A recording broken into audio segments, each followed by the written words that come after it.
So let's add a few more numbers from this UNICEF report about water scarcity and water stress and water vulnerability. So we left off here. Number and percentage of children exposed to high or extremely high water scarcity by region in 2022. I won't read all of these, but you can see where the numbers are high. South Asia is bad. Middle East, MENA, so-called MENA, Middle East and North Africa is bad. And the next highest one is down here, if you take a global number, 31% of all children. So the number we said before was 739 million for water scarcity.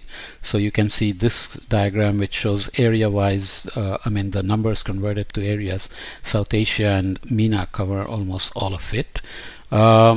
In terms of numbers, countries and children exposed to extremely high baseline water stress in 2022 and projections for 2030, 2050 and 2080. I'm always a bit skeptical about projections beyond 2050 because they tend to be totally dominated by scenarios which are a bit of a voodoo. So let's look at them anyway. This is a boy here in Egypt watching as homes are to be connected to safe drinking water for the first time in a village in Fayoum Governorate, Upper Egypt. Okay, so these are the water stress changes. So projected number of countries is going to increase as we go forward, but this number is the one I would pay attention to.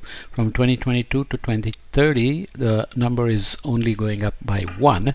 By 2050, it's only going up by 3. So this could be, let's say, good news. Millions of children again expected to go down to 2030 but then go up. So obviously projections play a role in this in terms of how this is calculated, and then it drops by 2080 because there are assumptions about technologies, demography, population growth, energy sources and so on, bioenergy, etc. So those play into these numbers, so take them cautiously. Drought in children since 2000, the number and duration of droughts have risen 29% globally. A systematic review in India found that droughts negatively affect children's nutrition and health since they result in compromised diets. Women and girls face the largest burden from drought in education levels, nutrition, health, sanitation and safety. So this is drought exposure 2022, and you can see where all the standard US West and here in South America and Brazil, Chile on this side, Chile, Peru, Argentina and so on, and Sahel, Sahara, Middle East and MENA, so that's MENA, and here East Africa and Southwest Africa, extending Middle East into Afghanistan and Pakistan and Northwest India and large parts of China, Mongolia and large parts of Australia as well. Okay, so overall we mentioned already 470 million children were already facing high or extremely high levels of exposure to drought in 2022 according to the VCI, Moody's Vegetation Index that we talked about before. Looking at projected number of children who will still lack basic drinking water in 2030, which is really a good target in terms of decision horizons by governments, international agencies, development banks and private investors, communities, etc.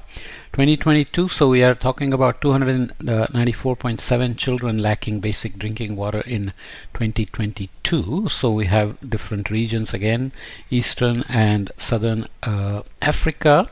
This color here is West Africa, South Asia, East Asia and so on. And by 2030 the number will be down to 225.8 million and the numbers will drop in each region marginally. So is that good news? Well, depends on how you look at it. You want this number to be much lower, so obviously this is only less bad news rather than good news. Water vulnerability, a combined problem of water scarcity and lack of access to water and sanitation, water sanitation and hygiene services.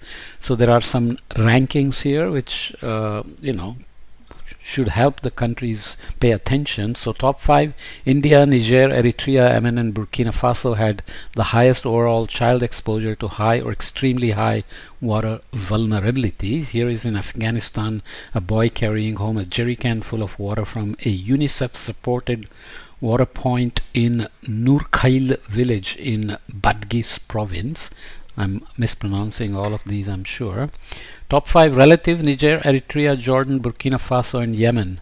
In 35 countries, more than 1/4 of children are exposed to high or extremely high water vulnerability, including 19 countries with more than half of the children exposed, and 7 countries with more than 3/4 of the children exposed to water vulnerability.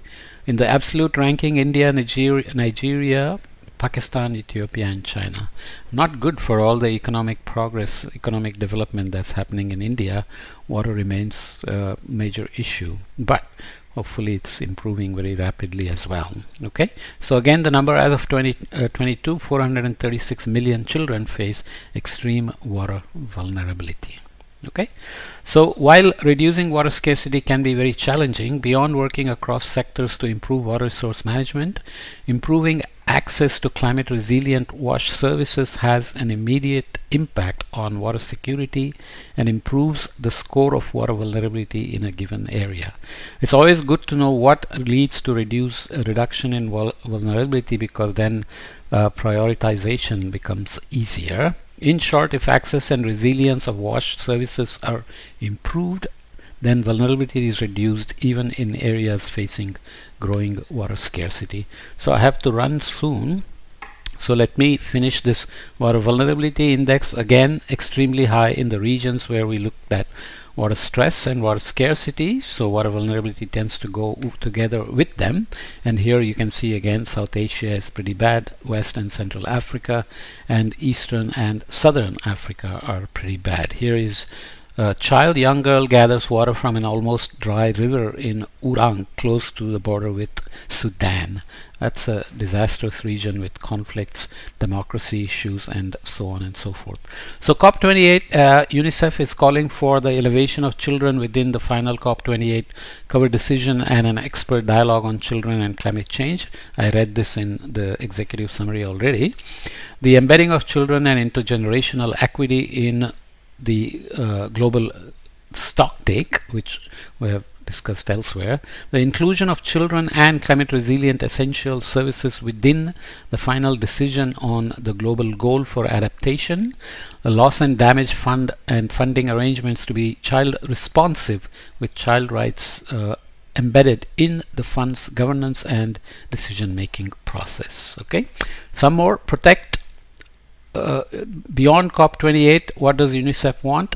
Wants a protection of the lives, health and well-being of children and the resilience of their communities by adapting essential social services to a changing climate, more frequent disasters and degrading environment. This will require several steps here that I won't read. Empower every child through their life course with the developmental opportunities, education and skills to be a champion of the environment. This will require certain things like increased investment in youth-led action on climate change.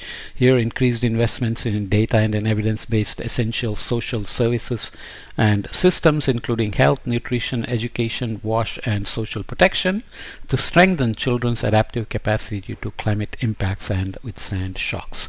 Reduce emissions and fulfill ambitious international sustainability and climate change agreements, including via developed economies reaching net zero emissions as close to 2040 as possible, which is a dream, I would say. Businesses reducing their emissions, adopting clean energy solutions, etc. The rankings of businesses in doing this is not very encouraging. Transparency is not good, and so on. So we have a big, massive challenge, but protecting children for water resources against scarcity